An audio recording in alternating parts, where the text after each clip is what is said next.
The hatred and jealousy toward Caitlin Clark every season has been impossible to ignore. From her first WNBA game, defenders have hit her with elbows, body checks, shoves, and flagrant fouls at a rate unlike anything we've seen for a rookie. Out of 30 flagrant fouls called league-wide this season, 5 have been committed against Caitlin alone. Even more shocking? 4 of those 5 came from one team, the Chicago Sky. So, are players really targeting Caitlin out of frustration and jealousy? Or is it all just part of playing physical at the pro level? Today, we're breaking down every foul, cheap shot, an incident counting down the 10 players who've gone after Caitlin Clark and how each one paid the price. Number 10, Ari McDonald. Our countdown starts with Ari McDonald of the LA Sparks in one of Caitlin's earliest tests as a rookie. Midway through the second quarter, Caitlin pulled up for a deep 3 in transition, but as she landed, McDonald slid directly under her feet. This is called a landing zone violation, and it's one of the most dangerous plays in basketball. By stepping into Caitlin's space while she was airborne, McDonald put her at risk of a serious ankle or knee injury. The refs immediately reviewed the play and upgraded it to a flagrant one. While McDonald claimed it was accidental, the footage told another story. There was no reason for her to slide that close under the shooter. Analysts pointed out how reckless it was, especially considering the league's strict stance on protecting jump shooters after the Zaza Pachulia-Kawhi Leonard controversy in 2017. Caitlin walked it off, but this incident set the tone for the season. Defenders weren't just playing hard against her, they were testing her limits. Number 9, Arike Ogunbowale. Fast forward to the Fever's first matchup against the Dallas Wings, and Caitlin Clark found herself facing Arike Ogunbowale, one of the league's best scorers, but this night was about defense. Caitlin came off a high screen for a step-back 3. As she elevated, Ogunbowale closed out hard. Too hard. She planted herself directly under Caitlin's landing zone, forcing Caitlin to come down awkwardly on one foot. Her ankle twisted slightly, and Fever fans collectively held their breath. Officials reviewed the play and ruled it another flagrant one, citing dangerous contact on a defenseless shooter. Ogunbowale didn't apologize and insisted it was a basketball play, but the replay angle showed she made zero effort to give Caitlin space. This wasn't just a missed step, it was reckless, and it sparked bigger discussions about how the league treats its rising stars. Caitlin iced her ankle during the timeout, then came back and drilled 3 straight threes. Number 8, Skylar Diggins-Smith. Then came Skylar Diggins-Smith of the Seattle Storm, and this one had nothing to do with basketball plays. Late in the second quarter, the teams were headed into a timeout when Skylar appeared to speed up intentionally, just to shoulder check Caitlin in the back as they walked toward their benches. Caitlin stumbled forward but caught herself without falling. No foul was called, and that's what made this one stand out. It wasn't physical defense. It wasn't a play at the ball. It was a cheap shot meant to send a message. You're not getting any easy respect here. Fans immediately noticed the intent, and even commentators called it petty and unnecessary. Caitlin didn't react, no words, no gestures, nothing.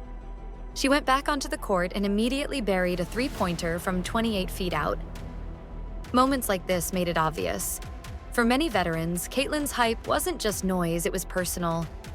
Number 7, Alyssa Thomas. The Connecticut Sun are known for their physicality, but when Alyssa Thomas set a screen on Caitlin Clark, things got dangerous. Early in the second quarter, Caitlin tried to fight over a high pick when Thomas dropped her right shoulder and drove her forearm into Caitlin's neck and face.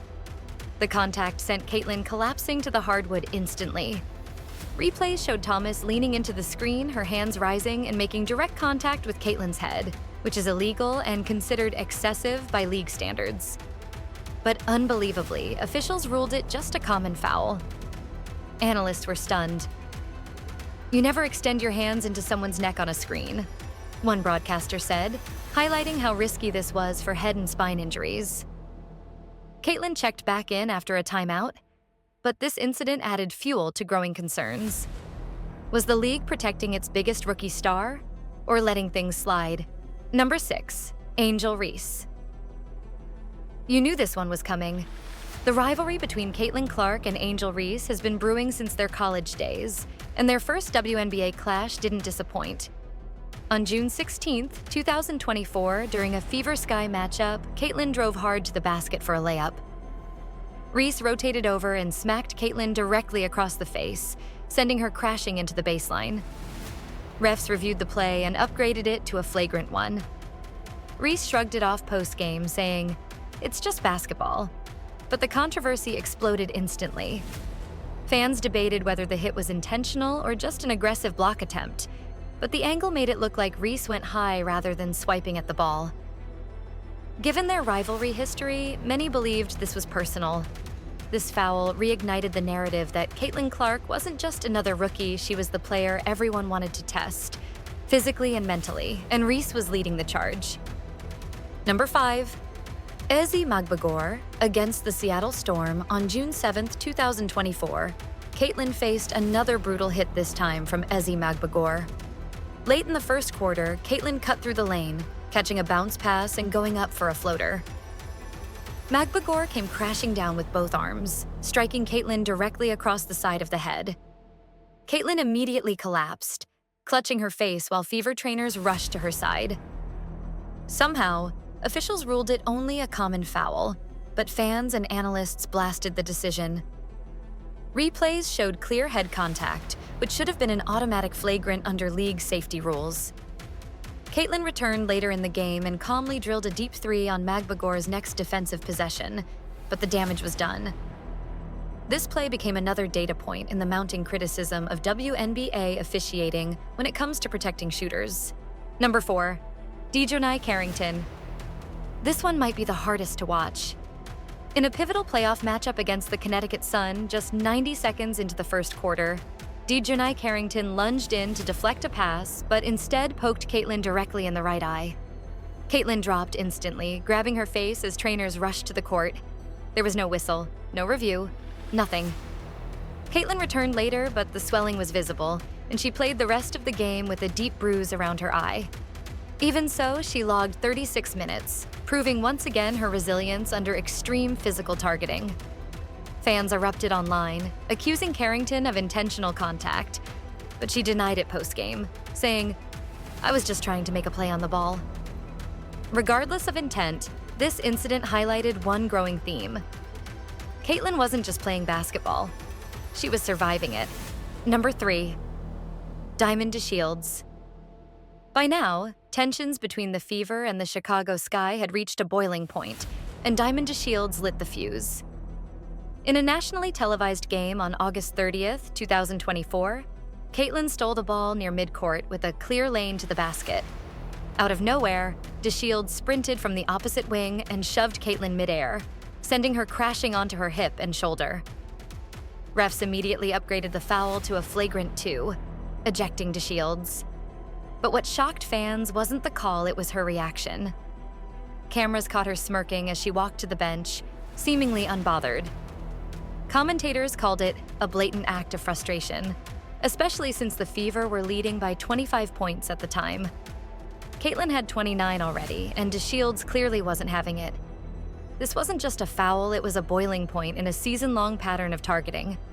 Number 2, Chennedy Carter, and now, the most infamous, most controversial, and most talked about moment of Caitlin Clark's rookie season. June 1st, 2024, Fever versus Chicago Sky. It's the second quarter with 6:30 left on the clock.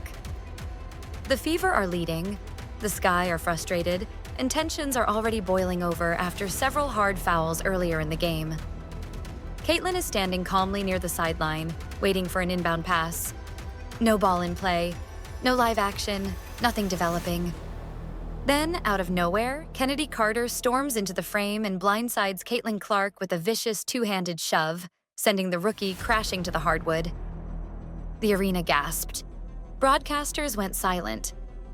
For a moment, nobody knew what they'd just seen. This wasn't a hard contest at the rim. This wasn't fighting through a screen. This was a deliberate, off-ball attack. Refs immediately reviewed the play and upgraded it to a flagrant one, but fans were livid, demanding an ejection. Analysts across the league blasted the decision, calling it one of the most blatant non-basketball acts we've seen in years. And then came the moment that poured gasoline on the rivalry. Cameras caught Angel Reese on the Chicago bench clapping and celebrating while Caitlin was still on the floor. That single clip went viral, sparking nationwide outrage and fueling an already tense narrative between Clark, Reese, and the Sky. The backlash was immediate. Talk shows debated intent for days. Was this just frustration from a struggling Sky team getting outplayed? Or was it something deeper jealousy over Caitlin's rising stardom and the attention she brings to the league? The league didn't suspend Carter, but the court of public opinion was brutal. Everywhere she went, the incident followed her, painting her as the face of anti-Caitlin resentment in the WNBA. For Caitlin, though, this was a turning point. She got back up without a word, adjusted her jersey, and calmly walked to her spot. No retaliation, no emotion, just focus. From that moment forward, this play became the defining moment of her rookie season, the incident that crystallized a harsh reality. Caitlin Clark isn't just a rookie. She isn't just a rising star. She's a target. Number 1, Marina Mabre and JC Sheldon, June 17, 2025. Indiana Fever versus Connecticut Sun. This wasn't just another game, this was personal. By the third quarter, everything exploded. Caitlin Clark was setting up near the wing when JC Sheldon closed in to defend. She went for what looked like a steal, but her hand jabbed directly into Caitlin's right eye. Caitlin immediately cried out, stumbling backward and clutching her face in pain. Caitlin instinctively pushed JC away after the poke. And that's when Marina Mabre came charging in out of nowhere. Without hesitation, she threw her body into Caitlin, knocking her midair and sending her crashing violently to the floor. Caitlin landed hard, holding her eye and hip as her teammates rushed to protect her. The arena exploded in disbelief, and chants of "Protect Caitlin" thundered through the stands. Replays showed it all. Sheldon's blatant eye poke, Mabry's vicious body check, and Caitlin sprawled out on the hardwood. Fans expected the refs to take control, but instead, they stunned everyone by calling a technical foul on Caitlin Clark for pushing Sheldon away after being poked. The boos were deafening, you could barely hear the broadcasters over the chaos. With tensions sky high, the game spiraled out of control. Less than a minute later, when the game continues, JC Sheldon attacked the rim on a fast break, and Sophie Cunningham finally had enough. Still furious, Sophie lined Sheldon up and delivered a hard, intentional foul, wrapping her up midair and dragging her to the floor. The sound of bodies hitting the court echoed through the arena, and that was it. Everything erupted. Both benches cleared instantly. Players shoved, yelled, and swarmed the officials while the Fever bench poured onto the floor. Coaches scrambled to pull players apart, but the chaos spilled into the baseline and nearly into the stands. Fans stood on their feet, some cheering Sophie's retaliation, others frozen in shock. After a 15-minute review, the officials finally made their calls. JC Sheldon was assessed a flagrant one for the eye poke. Marina Mabre received a technical foul for the body check. Caitlin Clark, unbelievably, was also hit with a technical foul for pushing Sheldon in self-defense. Sophie Cunningham was ejected with a flagrant 2, walking to the locker room as chants of "Sophie! Sophie!" shook the arena. The Fever went on to win the game 88-71, punching their first ever ticket to the Commissioner's Cup final. But this wasn't just about the scoreboard, it was about respect. Indiana sent a message loud and clear. You don't bully Caitlin Clark without consequences. This wasn't just a win. This was a warning to the entire WNBA. If you come after Caitlin Clark, the Fever are coming right back. Caitlin Clark has taken more physical punishment than almost any other player in the league elbows. Cheap shots, hard fouls, and even dangerous flagrant plays. And now, midway through the 2025 season, everything has changed. Caitlin is officially out with a groin injury. The impact on the league has been immediate and undeniable. Without Caitlin on the floor, attendance has dropped, ratings have slipped, and the energy around the WNBA just isn't the same. Fans came to watch her. Opponents wanted to test her. And now the league is realizing just how much it depends on its biggest star. But make no mistake, this isn't the end for Caitlin Clark. If anything, this feels like the calm before the storm. When she returns, she won't just be playing to win, she'll be playing with a purpose. The target on her back isn't going away. And when she steps back on that court, every single defender who came after her better be ready. So what do you think? Should the WNBA be doing more to protect Caitlin Clark? Or is this just what happens when a player completely changes the league?